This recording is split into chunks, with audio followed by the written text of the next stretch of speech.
Good evening, everybody. Good evening, everyone. Good evening. Good evening. It is a good evening. Come on in, everybody. Video Games, 9 Square Cafe. Everybody, come on in. Come Sam take and a Aaron, seat. come on in. Sit by your friends. Sit by your friends. Sit by strangers. Sit by new people. Yeah. Get to know someone. There's a lot of great people here. A lot of great people. Come on in, basketballers. Come on in, have a seat. Y'all know the drill. Hey, thanks. You're awesome. It's true, I am.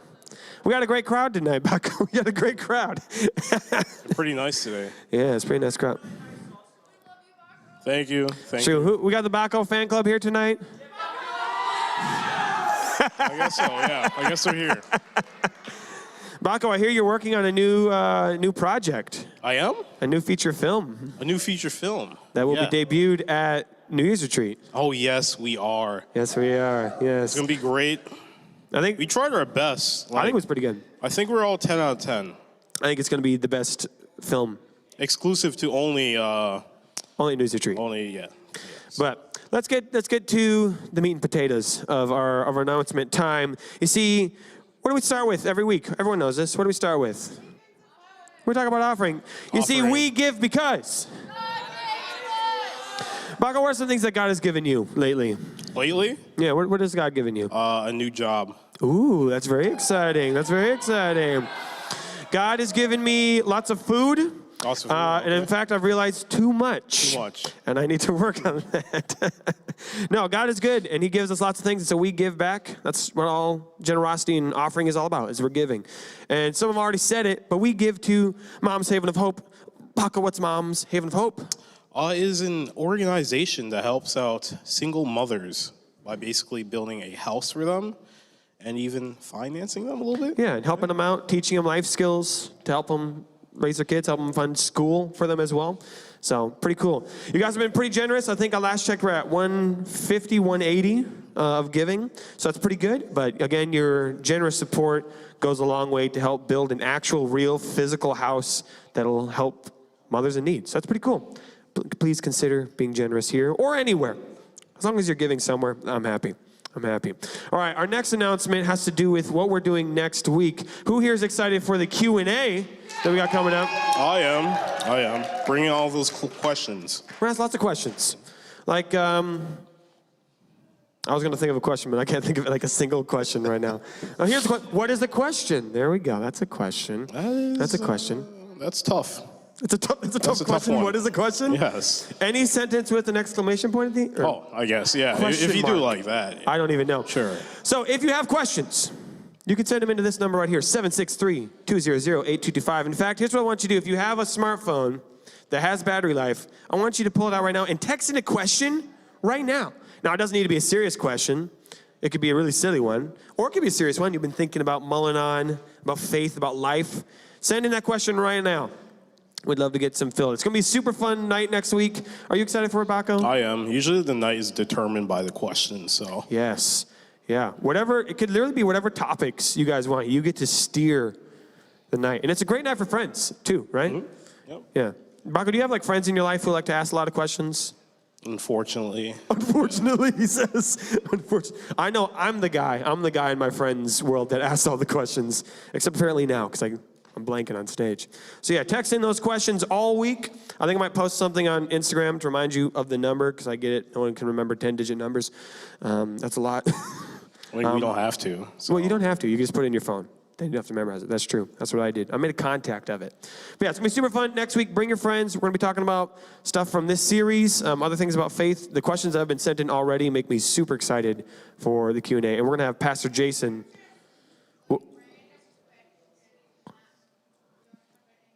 What if they're just random questions? Then we'll answer them too. Random questions? They're coming. I felt the first. Oh, there they are. There they are. What happened to Baco's hairline? Oh, wow. Oh, wow. I'm so sorry for reading that one out. And everybody, that's just the one I saw right in the middle. All right. The next announcement. has to do with the mission trip. Now, I don't have a slide for this one because I forgot, but it's super exciting. We're going to be going in March. March, yes. In March, we're going to be going to Tijuana, Mexico. And it's not just a youth group thing, it's a whole church thing. So you can go, your parents and siblings can go. Can I go? You could go. I can go. You could go, Baco. Any age is welcome to go to this trip, and it's super fun because you're going to be going to Tijuana, Mexico, and you're going to be building homes. Like, you're going to be actually the ones building the house for a family that doesn't have a house. It's pretty cool. It is. Nathan, have you been on a mission trip at all? I have, yes. I've been on 2. One of them was to Tijuana, Mexico, and so we got to build the house, and it was super cool because you got to see the family where they lived before, and it really was, like, I'm not joking, like tarps and cardboard was their home, and it was no bigger than, like this stage was bigger than their house was. But they were so generous, like they let us into their house, like, please come in, let's get you some food. And we're like, we're here to help you. So it's a super cool experience. You get to help people, like actually help people, and you get to go to Mexico. And so it's kind of like a little bit of vacation. Yeah. They take you to like local taco shops, and so you get like real Mexican tacos, and they're amazing.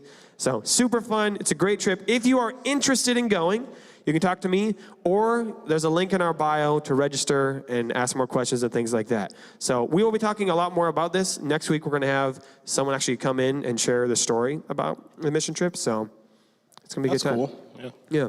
Are you going to go back home? Maybe. That's true. It's a big question. It's a big question. Talk to your parents about it because it does cost money, a lot of money. So mission trip. Check that out. All right. Who here wants to play a game? We got some game fans. Let's transition into a game. That's right. Let's bring up our game team tonight. The beautiful, the handsome, and strong Josh Colby and Peter. Give it up for them. Give it up for them. Yeah. It's game time.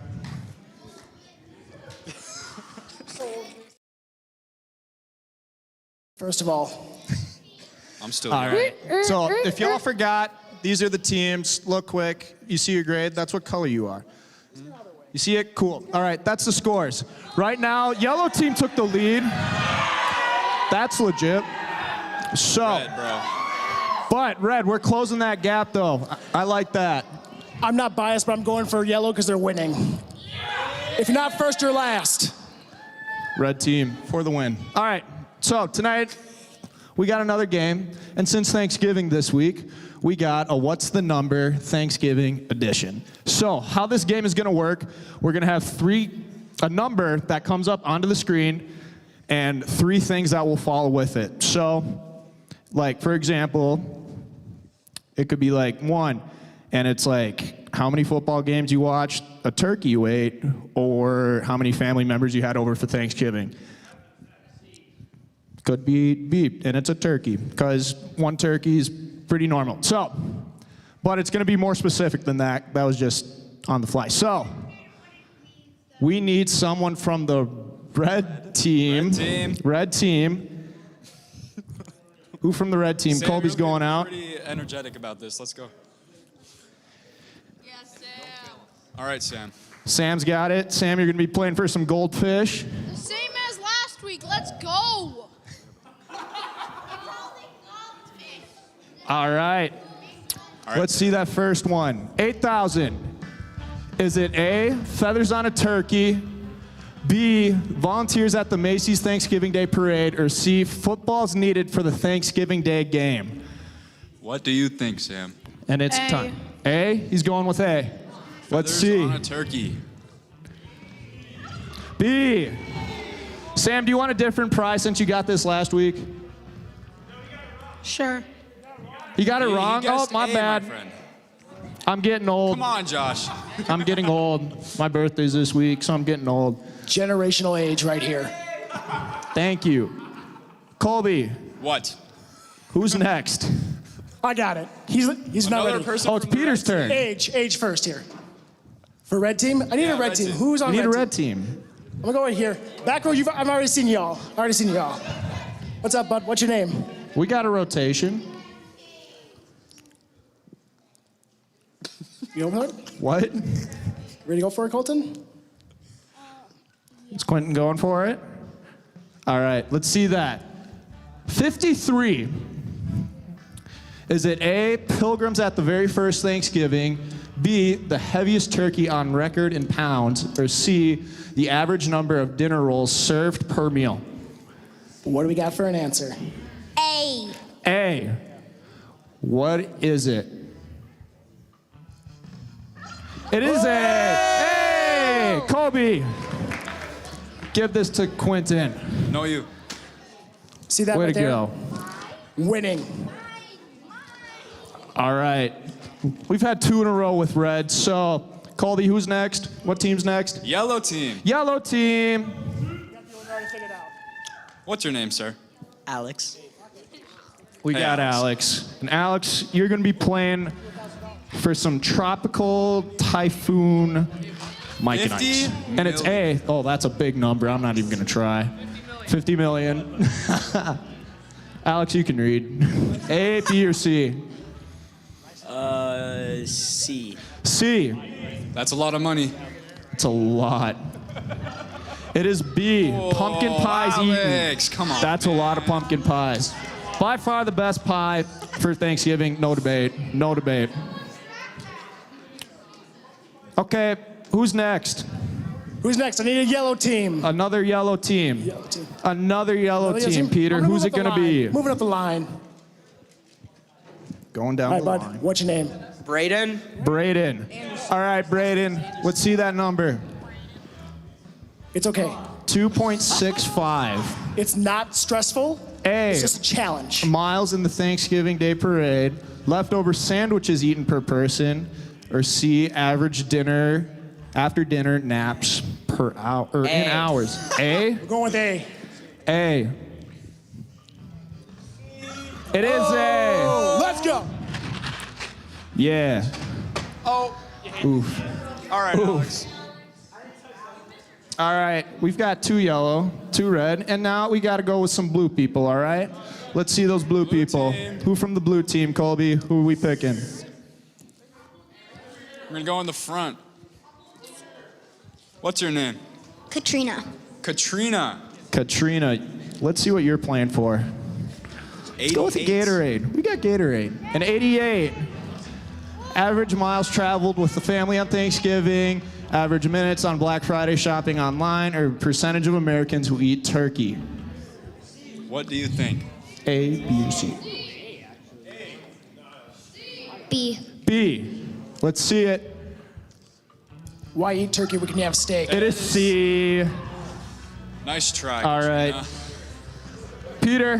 Why eat turkey on Thanksgiving when you can have steak? True. Steak Facts. superior.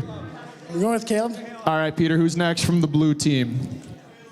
What's up, Caleb? How are we doing? Just great. Just great. Yes. Is this making it awkward for you yet? Sure. Yes or no questions? All right. Next one. What? 19 million.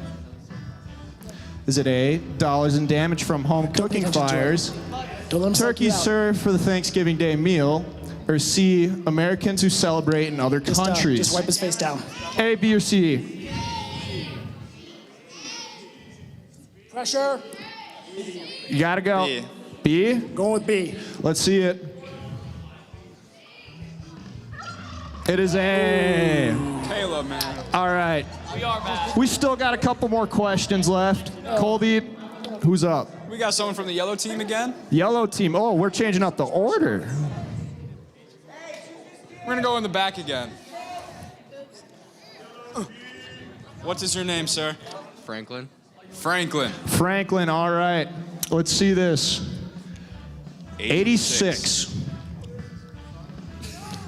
minutes the average Thanksgiving dinner lasts, pounds of the heaviest turkey on record, or dollars the average Thanksgiving meal What do you costs. think, Franklin? More than 86. Take C A. right out of it. He says A. A. That is B. All right. Peter, who's up next? I'm colorblind. What color are we on? We just did yellow, so red or blue. Baco says blue, and I trust him with his advice on buying Bitcoin. Blue team. Blue team. Who would have in blue team? We got one up front. Jordan? Jordan, yeah, I'm just being pointed to? I Being pointed bet. to. Dude. Joe, what's going on? Nothing much. Are you ready to win? All right, here we go. Doesn't sound exciting. 150,000. B. Cost of the most expensive. Did he say B already? He said B. It's locked in. That's it. I'm not even gonna read them. It's locked in. What's it gonna be? It's A. Maybe you should. All right, we got one last team, and it's by far the best team. No, Yeah? that's Cap, Your Honor. Dude, it's your team. That's the best team, the red team. Exactly. We got one left. We're playing golf out here. All right, Colby, who we got for the red team? I guess we're only in the back here. Jacob. What is your name? Jacob. Jacob. Jacob, all right. Let's see what we got. The last question, the number three. Number 3. Average numbers of days people eat leftovers, average after nap hours, or days the first Thanksgiving lasted. B. B. B, he's going with B. That is C. Wow. That's how long my nap is after Thanksgiving, though. But all right, that's been our game. And now, let's do some worshiping. All right, we got some fun ones planned for tonight. So if y'all want to stand and worship with us, you can dance, you can sing, you can jump, you can, I don't know, worship. So let's get going.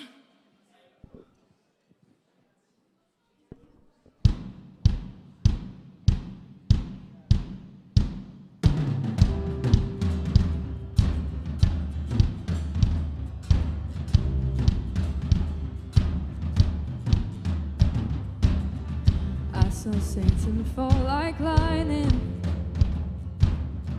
I saw darkness run for cover. But the miracle that I just can't get over is my name is registered in heaven. I believe in signs and wonders. I have resurrection power. Still the miracle that I just can't get over. My name is registered in heaven. My praise belongs to you forever.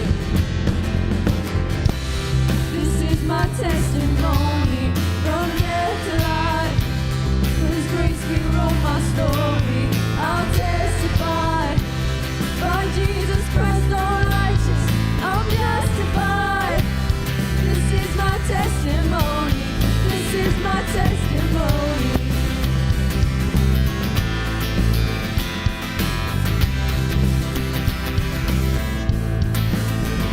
Come together, sons and daughters, bought with blood and washed in water. Sing the praises of the Spirit, Son and Father. Our God will finish what He started. Our God will finish what He started. This is my testimony from death to life. His grace rewrote my story. I'll testify. By Jesus Christ I'm righteous. I'm justified. This is my testimony. This is my testimony.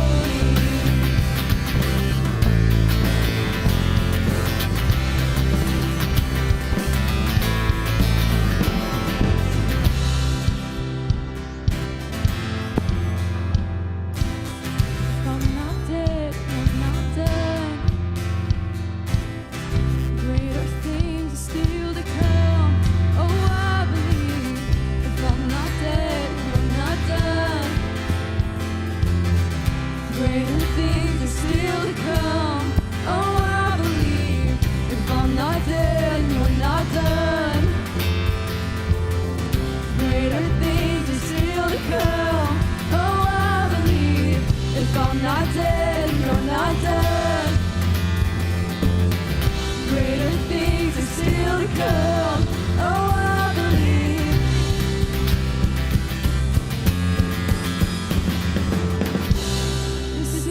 testimony from death to life.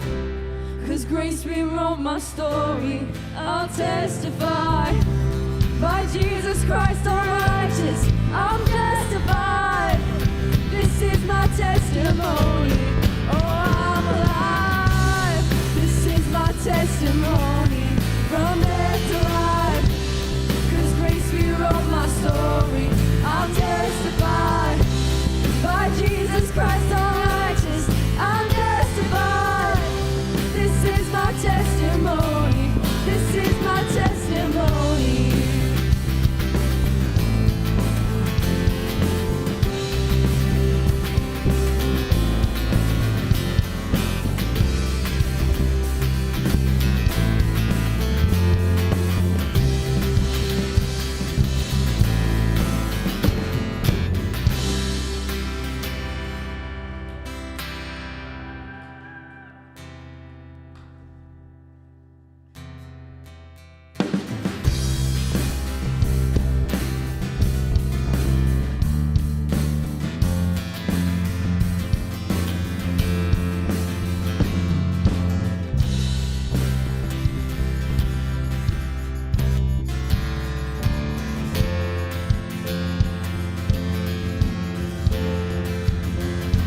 Praise be a weapon that silences the enemy.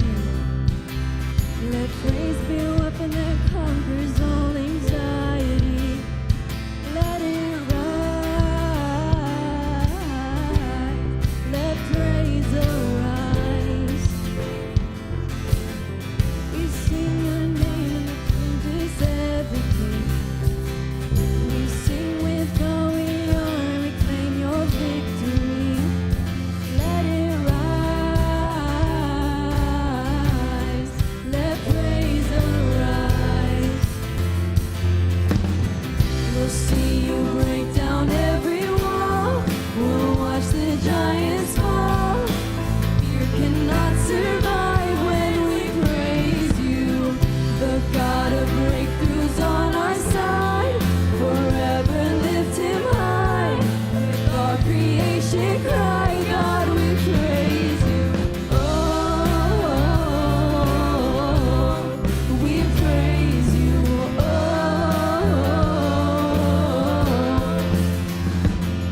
let faith be the song that overcomes the raging sea. Let faith be the song that calms the storm inside of me. Let it rise. Let faith arise. We'll see you break down every wall.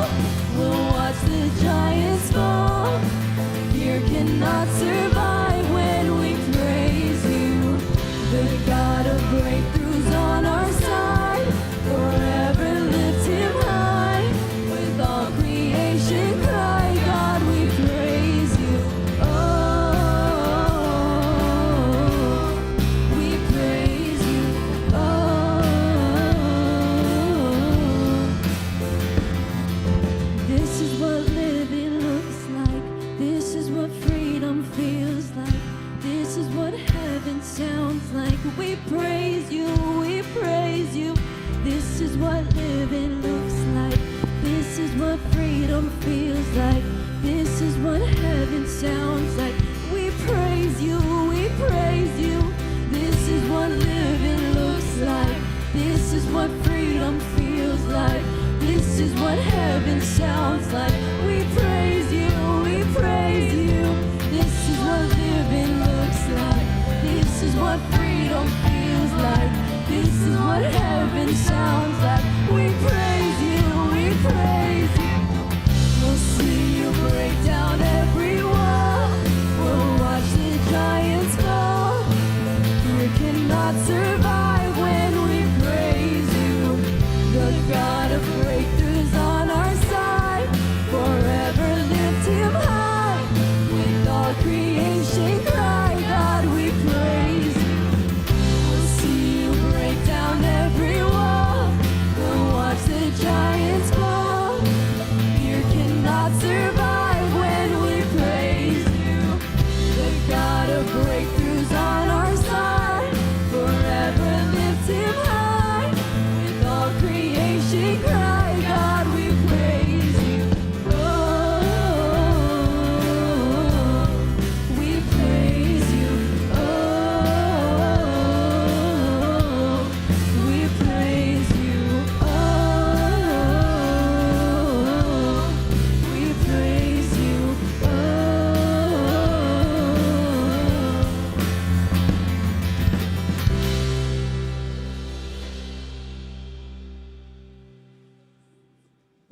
Thank you. I felt good about that one. Let's give it up for the worship team.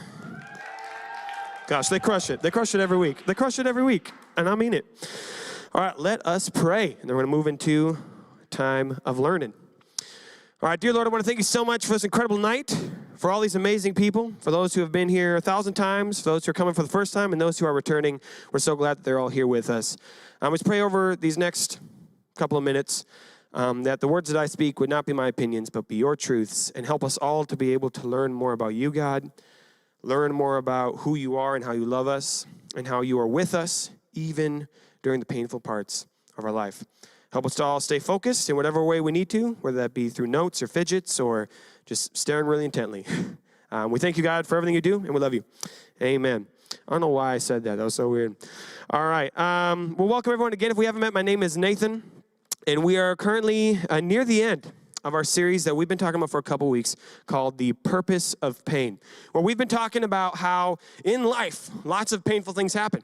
And that can lead us to ask really tough questions. Questions like, God, why do bad things happen? Or is it okay to be mad at God? And that's what we talked about last week and how it is okay. And we can lament and cry out to him. But one question that I know a lot of us can often ask is, what do we do when the pain is too much? What do we do when it is too much for us to handle, when we can't take it anymore? What are we supposed to do in those situations? And so that's what we're going to be talking about today. And I don't just want to give another teaching. I'm not just going to be like, here's the 3 handy tips on what to do when it's too much pain. Because I've been doing a lot of that. And I think the best way that we can sometimes learn is simply through stories. I mean, that's what the Bible does. The Bible is just there's sermons, but it's a lot of stories. There's a lot of stories. And what the Bible will do is it'll tell you the story, and it doesn't say, and the moral of this story is this. It just tells you the story. And from that, you are able to learn, oh, that's who God is. Oh, that's what I should do by just hearing the story. So that's what we're going to do today. So it's going to be a little different than how I normally do. We're going to have a lot of Bible verses, but they're all story verses, so that should be fun. And we're going to be looking at the story of a Bible character who went through a lot of pain. And that is the character of Elijah. The character of Elijah. Now, some of you might have heard of him. Elijah, he's a prophet in the Bible. And his story can be found in 1 Kings. And so we're going to be looking at 1 Kings chapter 19. So again, if you have your own Bible or the Bible app, I encourage you to open it so you can fact check me. And as always, if you need Bibles, we got free ones in the back. But before we can get into the main story of chapter 19, we should probably know the context, right? That's pretty important, right? You don't go into the third movie of a trilogy without seeing the first 2, otherwise you're really confused, and you don't get all the meaning. So we're not actually going to read these verses quite yet. I'm going to give you a little bit of background before we actually get into those. So Elijah, as I said, he was a prophet in the kingdom of Israel, so that's God's kingdom, where the people there are supposed to worship God and only God. But what tends to happen throughout the Bible is they don't do that. They fail. And so this is at a time where the king, his name was Ahab, and his wife Jezebel were not good leaders. They did not worship God. They worshiped fake gods named Baal and Asherah. And so because of the king and the queen, the entire kingdom didn't worship God. And so what a prophet does is they show up and they tell people what they're doing wrong and tells them, hey, you better fix this, otherwise bad things are going to happen. So at this time, it was like illegal to worship God. And so all the prophets are being hunted down and killed. And Elijah, he follows God's command and he goes up to the king and he says, hey, if you don't start following God, it's not going to rain in this entire kingdom. And so Elijah prays and it doesn't rain for 3.5 years. Now, because of this, the king did not like Elijah. He did not like Elijah at all. And so Elijah ended up having to flee and hide in the wilderness while King Ahab was trying to kill him. But while he's hiding in the wilderness, God provides for Elijah. These ravens bring food for him, and there's this little babbling brook that gives Elijah the water he needs. But eventually, because there's no rain, the brook dries up. But God continues to provide as Elijah then moves in with this small family in a small town, and Elijah does miracles there through the power of God, where he multiplies their food, he brings the sun back to life. I mean, it's absolutely crazy. But after 3.5 years, it's time for some change. So Elijah, he's brave. He's got the power of God on his side. He goes up to the king and he issues a challenge. He says, okay, me, the one prophet of God, versus the 450 prophets of Baal. We're going to do a little duel. Whoever can get their God to have fire come down from the sky and consume this offering will win. So they go through it. You can read that on your own in chapter 18. But basically, what ends up happening is Elijah wins. And he's able to have God send down fire to consume the offering to show that he is real. And as a result, the 450 fake priests are all killed. And then Elijah goes and he prays for the rain to come back, and the rain comes back. And so you might be thinking, okay, this is pretty great, right? Elijah won, the bad priests are all gone, and the rain is back. Everything is looking great. Everything is awesome. Elijah is safe. This is great. It's the end of the story. But it's not. It's not the end of the story. And then it goes into 1 Kings chapter 19, which is where we're going to pick up with these verses. So I'm going to read 8 verses, and then we'll go back and kind of explain maybe some things you might have missed that I know I didn't know the first time I read through it. So here we go. When Ahab, that's the king, got home, he told Jezebel, the queen, everything Elijah had done, including the way he had killed all the prophets of Baal. So Jezebel sent this message to Elijah. She says, may the gods strike me and even kill me if by this time tomorrow I have not killed you just as you killed me. So she sends him a death threat, like a very real death threat.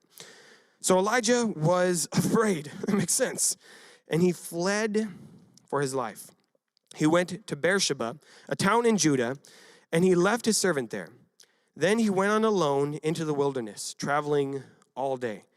He sat down under a solitary broom tree and prayed that he might die. I have had enough, Lord, he said. Take my life, for I am no better than my ancestors who have already died. Then he lay down and slept under the broom tree. But as he was sleeping, an angel touched him and told him, get up and eat. He looked around, and there beside his head was some bread baked on hot stones and a jar of water. So he ate and drank and lay down again. Then the angel of the Lord came again and touched him and said, get up and eat some more, or the journey ahead will be too much for you.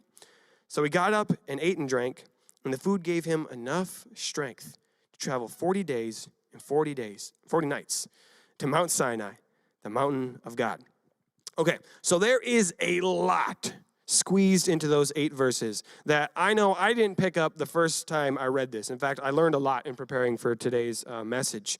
But what the Bible does, like any good story, is it uses places and numbers and names to reference things that the listeners might know. So again, this story was originally for the Jewish people, and they had tons of stories, right? All the rest of the Bible before that were stories that they knew. And, of course, there's a bunch that comes later. And so what this story does is it refers to older stories and it refers to newer ones to try to teach us something about who God is. And so what I want to do today is I want to highlight a couple of those things that, again, we might not know on the first time we read it. That'll help you really understand what are these 8 verses trying to teach us. And so, again, I encourage you, if you're taking notes, as I talk about this stuff, what stands out to you? What do you learn from this story? Because that's a pretty useful skill as we read the Bibles. You're not always going to have someone like me to tell you, this is the correct answer. Maybe you can figure it out too. So the first thing we need to figure out is the emotional state that Elijah's at. So it says right here, Elijah was afraid. All right, that makes sense, right? He was just given a death threat from the queen of an entire kingdom. That's pretty serious stuff. Now, even though Elijah had just proven that his God is real and his God will keep him, he's still a human, and he still gets afraid.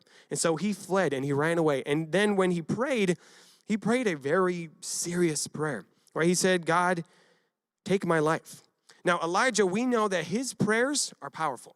Right, he prayed for it to stop raining, and it stopped raining for 3.5 years. He prayed for it to rain, and sure enough, it started raining again. He prayed for a man or a little boy to come back to life, and it happened. And now Elijah's praying for the opposite. He's praying for God to take his life away. So this isn't just like him being, having dark humor or saying something lightly. He's being really serious in this moment. This is something he's genuinely feeling. He's that afraid. He is that scared. He is that alone, that he is praying out this cry. He's like, God, I'm as good as my ancestors who are already dead. I might as well be the same way. So he's in a really bad spot. But as we can see, even though that's how Elijah feels, God responds in a positive way. You see, God provides for Elijah's needs. You see, in this story, Elijah is given food and water by God. And this is just like earlier in Elijah's life, right? When he was hiding in the wilderness before, God gave him food with the ravens and water from the stream. In the same way, God is continuing to provide for Elijah right here by giving him hot, fresh bread on a stone and water in jars. He's continuing to provide for his needs. In fact, it's not just food and water, but he lets him sleep too. He lets him eat and drink and then take another nap. You know, sometimes when God is providing for our needs, sometimes that's like the most basic thing we need. Sometimes we just need some good food. We need to drink more water, and we need to get more sleep. Like, who here thinks that would solve some problems in their life if they got those three things? I know I could use a little bit more of all those. Maybe not the food, but the sleep for sure. Like I said, I eat too much. But anyway, like God is there. He's not doing like this crazy thing where he's like, and then a giant flood wiped out his enemies. He's like, here, bro, you just need some food and some water and a nap. Like, that's what you need right now. Now, that's not where God stops. We're going to read more. But God starts by meeting his basic needs, providing for the things that Elijah needs in order to keep going. But there's more. So in this story, it says that Elijah went to Beersheba. Pop quiz. Who here knows why Beersheba is important in the Bible? Yeah, don't worry, I didn't either. Like, I was like, what? I've never heard of this town. But I knew, places are important in the Bible. So I looked it up.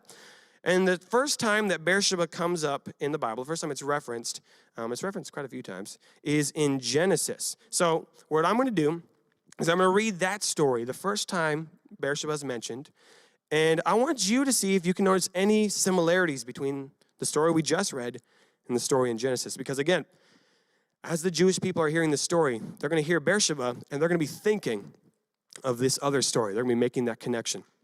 So let's read it, and maybe you'll catch on. You guys are pretty smart. So we find it in Genesis 21, verses 14 and 19. Here we go. It says, so Abraham got up early the next morning, prepared food and a container of water, and strapped them on Hagar's shoulders. Then he sent her away with her son, and she wandered aimlessly in the wilderness of Beersheba. So there it is. When the water was gone, she put the boy in the shade of a bush. Then she went and sat down by herself about 100 yards away. I don't want to watch the boy die, she said, as she burst into tears. But God heard the boy crying, and the angel of God called to Hagar from heaven, Hagar, what's wrong? Do not be afraid. God has heard the boy crying as he lives there. Go to him and comfort him, for he will make a great nation for his descendants. Then God opened Hagar's eyes, and she saw a well full of water. She quickly filled her water container and gave the boy a drink. So again, I hope you noticed that there are some similarities between those two stories. I'll point them out in case you missed them. So first off, they are wandering in the wilderness of Beersheba, both stories. Second one is that someone goes underneath a bush or a tree to die, right? That's where they go when they can't go anymore. They run out of food, run out of strength. And then that person under the tree cries to God. God hears them and provides them with water, keeping them alive and blessing them for a long time to come. And so again, as people would have heard the story of Elijah, they would have heard Beersheba and go, oh, like with Hagar and how God provided water for her, he's doing the same thing for Elijah. Oh, there's a connection here. People would have gotten that similarity. Just like if I had told you a story saying that two brothers were fighting in the city of Gettysburg, you'd be like, oh, Gettysburg, like the Civil War. Oh, you're trying to be cool. You're trying to draw like a similarity to that. That's what is happening in this story. But again, there's more. There's more. So it says that Elijah travels for 40 days and 40 nights to Mount Sinai. Now again, if you've heard Bible stories before, that number, 40 days and 40 nights, is going to sound familiar because it's used in a lot of stories. Right? It's used in reference to Noah, right? When a giant flood destroys everyone on earth except for one family, it rains for 40 days and 40 nights. When Jesus, right before he starts preaching, he spends 40 days and 40 nights in the wilderness and then is tempted by Satan.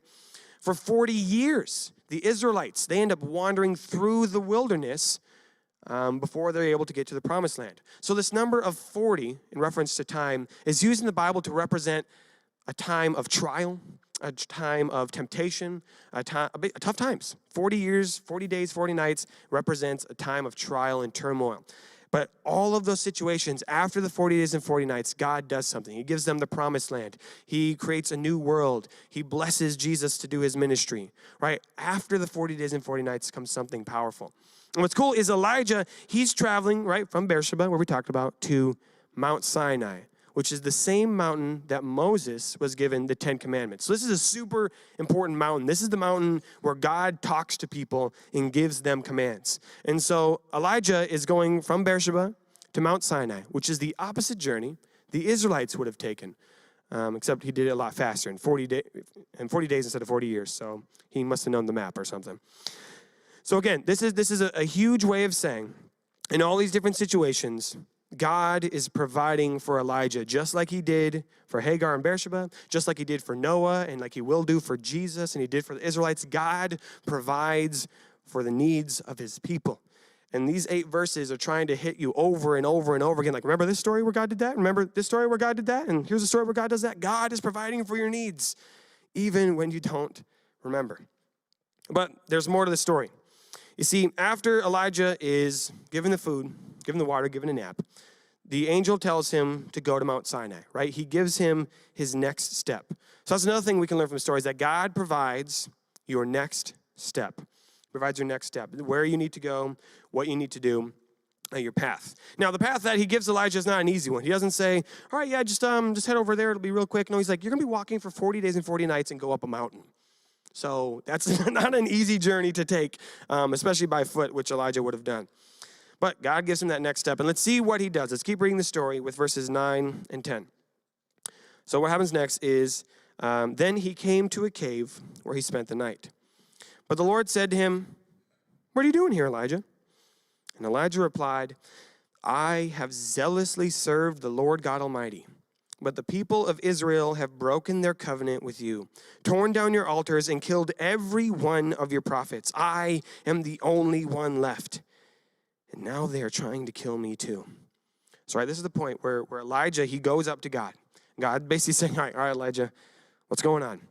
And Elijah cries out to God, right? He laments. He says where he's hurting. He says, I am alone, right? I've been following you, God. I've been doing what you want, but all the other prophets are killed, and I am being hunted down for my life. Like, I feel like I've been doing everything right, but nothing is going right in my life. Like, I'm scared. I'm alone. I need help. God, what's going on? Right? He laments. He cries out to God. And what happens next, we're not going to read exactly, but this is the story where then God speaks to Elijah through a soft whisper. And God speaks to him, and God asks him again, what are you doing, Elijah? And Elijah says the exact same thing verbatim, says like, God, didn't you hear me the first time? Like, I'm alone, all the prophets are dead, and like, help me out. And so this is what God says next to him. And again, you're going to read it, and you're going to be like, that doesn't make sense, and I'll break it down for you. So here it is. Verse 15, the Lord told him, go back the same way you came, and travel to the wilderness of Damascus. When you arrive there, anoint Hazael to be king of Aram, then anoint Jehu, grandson of Nimshi, to be king of Israel, and anoint Elisha, son of Shaphat, from the town of Abel-Mohelah, to replace you as my prophet. Anyone who escapes Hazael will be killed by Jehu, and those who escape Jehu will be killed by Elisha. Yet I will preserve 7,000 others in Israel who have never bowed down to Baal or kissed him. Now, again, that's a lot of names that we don't really talk about. And I'm going to be honest, the first time I read that, I was kind of like, weird names, skip. But this is a really important part. Because, again, Elijah cried out to God, and he says, God, here's the 2 things. I'm being hunted down by my enemy, right? The king, the bad king. And I feel like there's no one else. I feel like I'm alone. These are the 2 complaints that Elisha has. And so God responds with a command to go do something, right? To go and anoint 3 people. 2 of them are kings, and 1 of them is a prophet. And these 3 people all are going to help defeat his enemy. So, for example, King Hazael, he's going to be king of a foreign country that's going to fight against the evil king Ahab. He's going to anoint King Jehu, who's going to replace Ahab in Israel. So these 2 kings are going to fight against Elijah's enemy. He's going to say, like, all right, you 2 guys, you're going to go fight my enemy.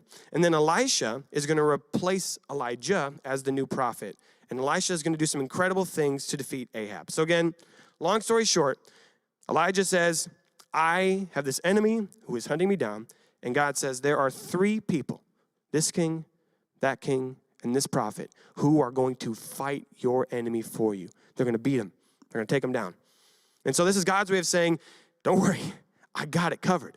But he doesn't just say, Elijah, don't worry about it. Just sit back, relax. I got this. No, he gives him a command. He says, you need to go and anoint this guy. You need to go to Elisha and teach him what you know about how to be a prophet, because he's going to replace you and be even better and do even more incredible things.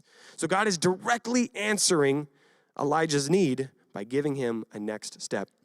But again, there's more. Right? Elisha was saying, I felt alone. I'm the only prophet left. They're all gone. They're all dead. They all fled. They all ran away. It's just me. But God says that I have preserved 7,000 others in Israel who have never bowed down to Baal. So God's saying, you feel alone. I get it. You feel alone. But there's actually 7,000 other people who still worship me and have not worshiped the fake gods at all. You are not alone. All right, so God directly answers Elijah's needs. He's saying, I will fight your enemy, right? There's going to be these 3 people, and you're not alone, right? You've got 7,000 other people. And I just noticed this, but again, the number 3 and the number 7 are also holy numbers in the Bible. So he's saying there are 3 people who are going to fight your enemy, and there's 7,000 others who are there with me, right? And this is completeness. This is fullness. This is the way it's supposed to be. So God provides for Elijah's needs, and he provides for his next steps, telling him what he needs to do. And so he's not just going to sit there. It's not all going to be taken care of it for him. He needs to do something too. Now, again, this is a really cool story. I love this story. And again, I did not notice all this until I read through it. But the Bible loves to teach us through stories, right? When you read through the Bible, it's basically just a bunch of stories. And the reason it does that is because we connect better to stories. That's why we like movies. That's why we like TV shows and books, because we connect to people in stories, and we like to put ourselves into positions of characters in stories, right? We always place ourselves in the spot of the hero, like, oh, that's me. I'm Harry Potter in the movie. I'm the cool guy. I'm Harry Potter. I'm Iron Man, or I'm Superman, right? We put ourselves in that position. That's what the Bible does too. It's like, hey, here's a story of someone else that went through something just like you. And you can put yourself in that position of like, I feel just like Elijah. I feel persecuted and hunted down. I feel alone. I feel like even though I had the greatest victory of my life, the problems are still there. And so we can relate to the stories in the Bible. And this is what a testimony is, right? A testimony is just the story of how God has moved in your life. And one of my favorite lines from a worship song is that the testimony of Jesus is the spirit of prophecy. What that means is the stories of how Jesus or how God has worked in your life or in someone else's life predicts what's going to happen in someone else's life, right? When we hear stories from other people saying like, this is what God did for me, it is also a prediction of what God can do for you and for others. And so that's why I love testimonies. That's why I love stories. And so tonight we are going to be hearing a testimony.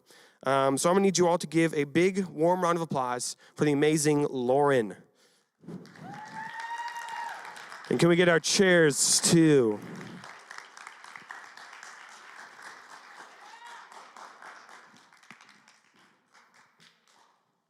Here comes the chair gang. Thank you. They got it. Did they? Yep, you're good. Can you take this off? Is this the short one? No, I'm in the same height. So we're good. All right. Wait, Oh, yes. Yeah. I got to get your notes up. Her phone died, so I got it up on my phone. Yeah. Oh, wow. The texts keep coming. Someone just texted the question, why? For the Q&A? And that's a great question. That's a great question. I'll make sure we ask that one. I am wondering that right now, too. There you go. All right. So, Lauren, again, testimonies. They're the story about how God has moved in our life. So, I know you've got a story that kind of connects to Elijah's. In fact, you were actually the one that gave me the idea for this Bible passage. So how did you first get into a situation where you were reading those verses? Oh, boy. Okay. It's... Sorry. To be honest, I did not really want to talk about this story. We had this plan for me to do this testimony for a while, but I really felt like God was putting it on my heart to tell this story. I am really vulnerable, but only with things that happened a long time ago. So this one is a little more recent for me. But let's see. Just a side note, I have always struggled with mental health, whole life. It's always been a thing, always been a deal for me. But they could never kind of quite figure out like what it was. And so they were like diagnosing me and re-diagnosing me. And in like 2020, I was like, okay, great, we got it. Like I'm diagnosed, I have anxiety and major depressive disorder. So then I ended up having to go to the hospital again, just because, it happens. And they were like, hey, actually, we diagnosed you wrong. You are diagnosed with something called bipolar 1 disorder with mania. So the thing with that one is that's one of the harder ones to diagnose because it's so intense. a really bad way to put it is it's like, for me, this is one of my thoughts, this is one of the crazy diagnoses. I'm one of these crazy people, because basically what it is I go through these episodes called mania and then depression. And in mania, I'm in extreme highs and I can't control how I feel. I do not sleep. I do not eat. I do not do anything like that. And then I all of a sudden will crash and go into depressive episodes, which that one is kind of self-explanatory. So being diagnosed with that was super, honestly, heartbreaking for me. Like, it absolutely crushed and destroyed this identity I worked so hard building up, especially like coming from my past and building up and coming to Christ. I all of a sudden was like, why is this happening to me? Like, this is so unfair. I have done all the right things. I have been praying. I've been reading my Bible, going to church. I volunteer. Like, this is the most awful thing ever. I don't want to be this crazy person who can't control anything about myself. Yeah, that sounds pretty tough for anyone to have to go through. So you got this diagnosis. When was that? That was in the beginning of the summer. That was beginning of this summer, this year. Yeah. So what happened after that? This is not a laughing matter. This is the only way I know to deal with things that are hard for me to talk about. I crashed. I crashed really, really hard. I was so disappointed in myself that I started to pull back from these relationships I was building up around me. I pulled back from my family. I pulled back from my boyfriend, from these new friends I was making, old friends I had. I just felt really crazy. I didn't know how to manage my diagnosis at the time, and I just felt like I couldn't be around people. It was just a huge amount of like feeling unworthy. And I didn't tell anybody what was going on either right away. It was really hard to, because when I did open up to some people I loved about it, I was actually faced with a lot of stigma. Like, a lot of people saying like, oh, you are crazy, or like, oh, you can't be around me, you're too dangerous. And it was just not good. So I just kind of spiraled from there, and it really began to affect my relationship with God. This relationship that I worked so hard to build up and like be strong in it, I started to go, well, if all these people love me, how can you continue to love me this way? How can I continue to love myself this way?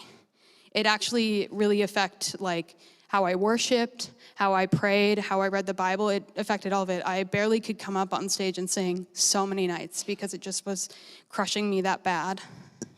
So you had this really tough diagnosis, and you didn't take it well. You told a few people, and they did not respond in a good way, and that impacted your mental health even more, and impacted your relationship with God. And again, you're spiraling downward and downward. And then what happened when you hit the bottom, when the pain was too much? I attempted. It was not good. I will not cry. I ended up, everybody was gone, and I didn't want to talk to anybody. And I'm not going into details or anything like that, but I ended up doing that. And I called my friend Jaden. She is one of my best friends from college. And she picked me up, and we just drove around for hours. And I didn't tell her anything. I just cried. And that's kind of where I went from there. I was so ashamed and embarrassed already of my diagnosis. And then I was just more ashamed and embarrassed about what I tried to do, because I did that in the past a long time ago, and I like built myself up, and everybody was like, we're so proud of you. You're growing, you're changing, like you are such a different person now. So I just felt like I crashed back into who I was before I accepted Christ in my life, and I was just so ashamed, and it was not good. So you hit this rock bottom, and thankfully you had a friend who was able to be there with you afterwards and just listen to you. And then how did that impact your relationship with God after that? There was a while where I just didn't even think about it. I was like, I don't know how you can love me through this, because you've already loved me through it the first time. And I don't know how you can do it again. But it was kind of weird. I remembered, I don't know, has anybody watched The Chosen? Yeah. There's an episode in The Chosen. This is a spoiler, but a character in there, comes to Christ, is redeemed, and then she goes back and makes the same mistake again. And when she meets Jesus in the tent, he already forgave her before she even apologized, and just gave her like this huge hug. And it just kind of was like oh, like, that's actually how it is. So I started to slowly get back into it, and I started doing this Bible study on the Bible app.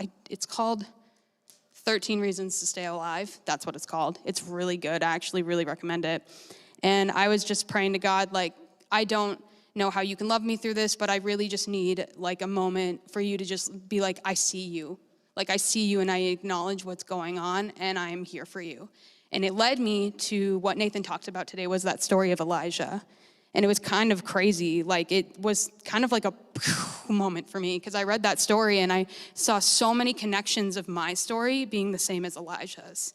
And it absolutely kind of like shook up my world a little bit, because I was like, that representation, that moment of you looking at me, has been here the whole time.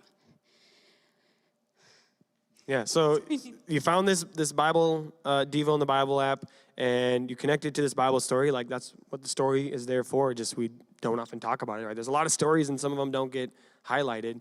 And I remember that moment, because then you like told me about it. You're like, oh, this story is really cool. And I'm like, we're preaching on that. That's really cool.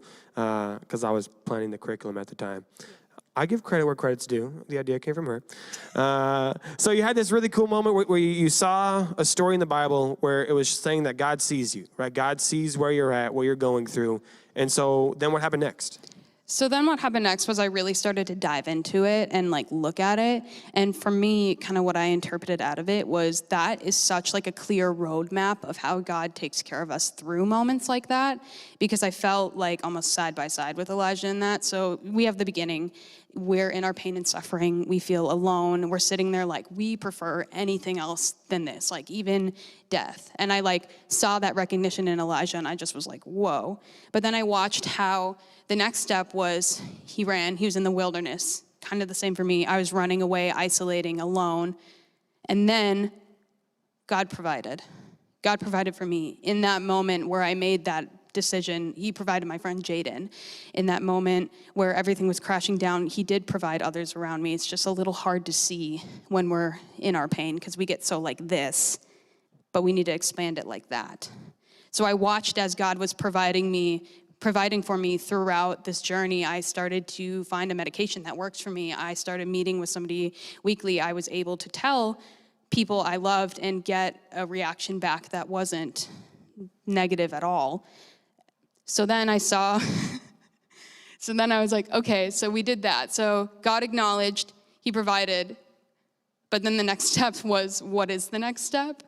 And I was like, okay, I'm kind of sitting here waiting for that. And then we were talking about, when I told you this, you were like, oh, you should share your testimony about like just whatever, because I have a lot of really crazy stories.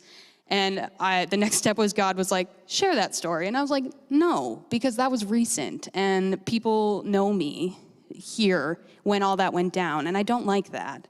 And he was like, no. Share that story. And I was like, okay. So here I am doing the next step. And just, I think the reason why is when we reach points like that, we feel so much more alone than we actually are. And sometimes the best way to find people who are in a similar place to kind of band together is to have one person speak up about it. Yeah. So again, just to echo what you said, is just like in the story, God acknowledged where you were at. He said, hey, I see you.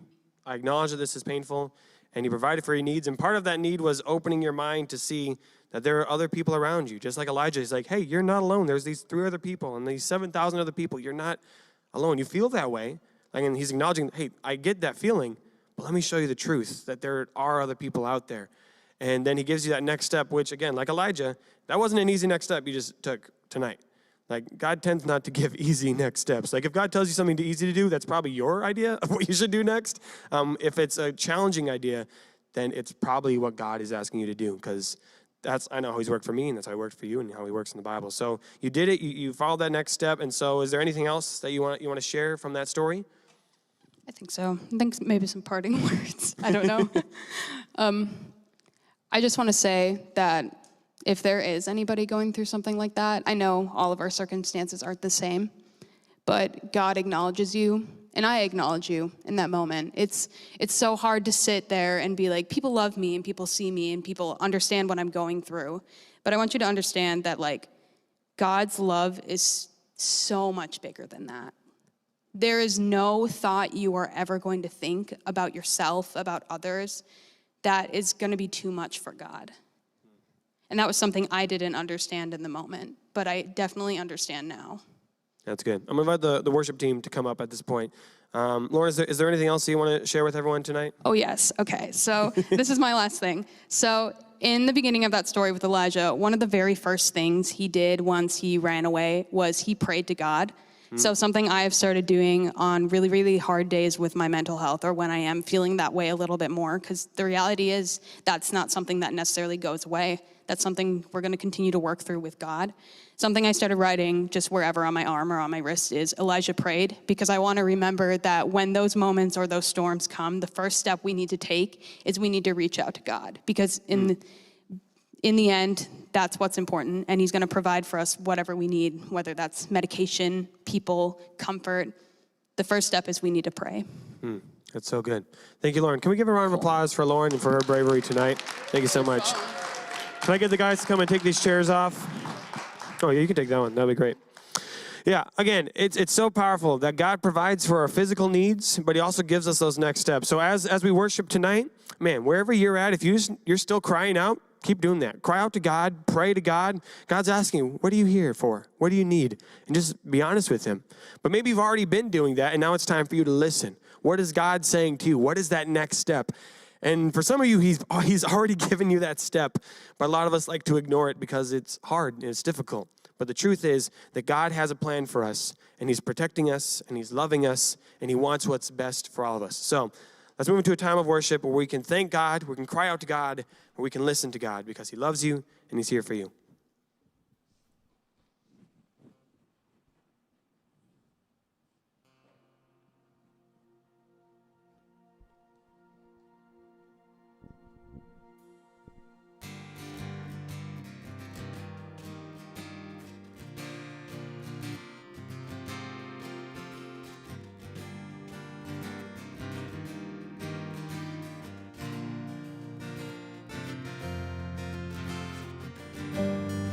God of Abraham, you're the God of covenants and of faithful promises. Time and time again, you have proven do just what you said. Though the storms may come and the winds may blow, I'll remain steadfast and let my heart learn when you speak a word, it will come to pass.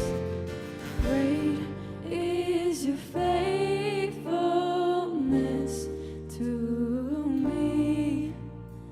Great is your faithfulness to me. From the rising sun to the setting same, I will praise your name. Great is your faithfulness to me.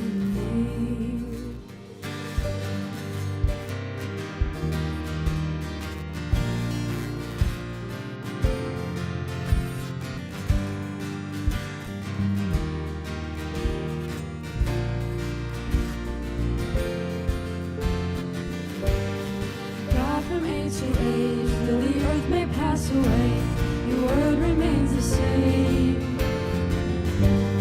If history can prove there is nothing you can't do, you're faithful and true.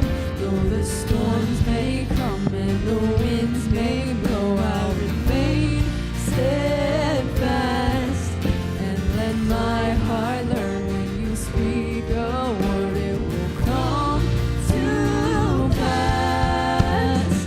Great is your faithfulness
faithfulness to me. Let's sing the chorus again. Great is your faithfulness to me. Great is your faithfulness to me. From the rising sun to the setting sun, I'll praise your name. Great is your faithfulness to me.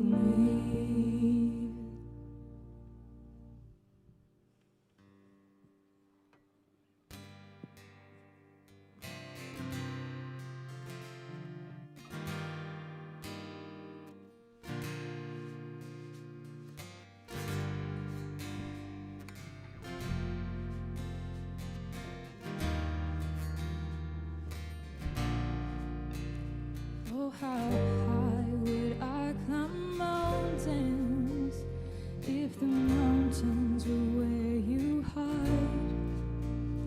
Oh, how far I'd scale the valleys if you grace the other side.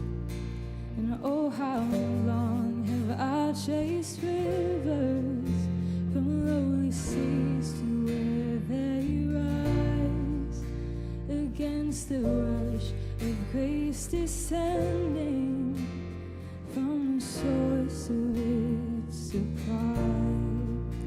'Cause in the highlands and the heartache, you're neither more or less inclined.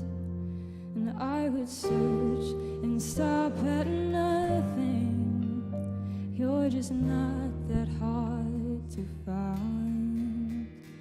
Oh, I will praise you on the mountains. I will praise you when the mountain's in my way.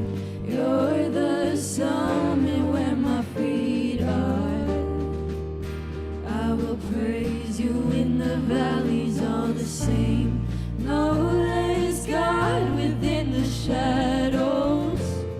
No less faithful when the night leads me astray. You're the heaven where my heart is. In the highlands, in the heartache, all the same.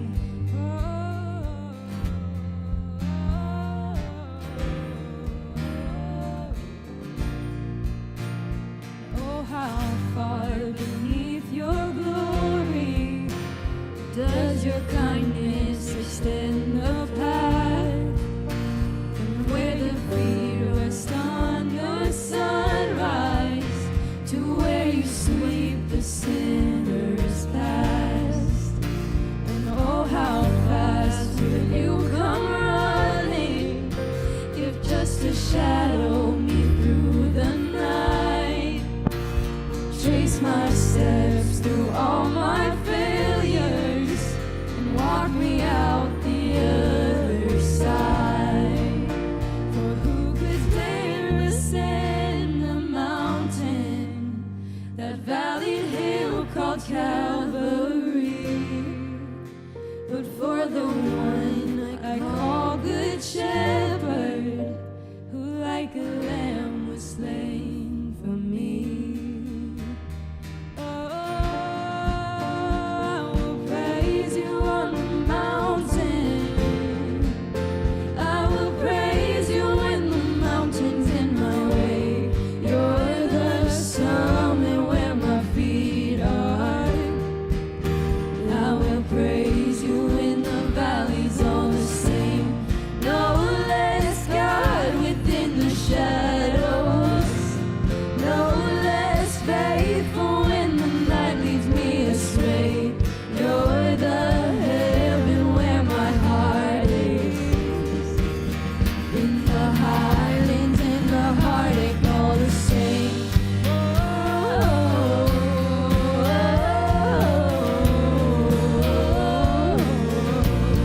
Wherever I walk through, wherever I am,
same.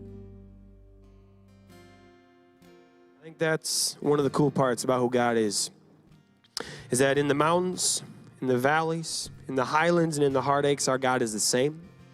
And he provides, and he loves, and he serves. And so that's why we have this story in the Bible, is to remind us, because we all need to always be reminded constantly about how God provides.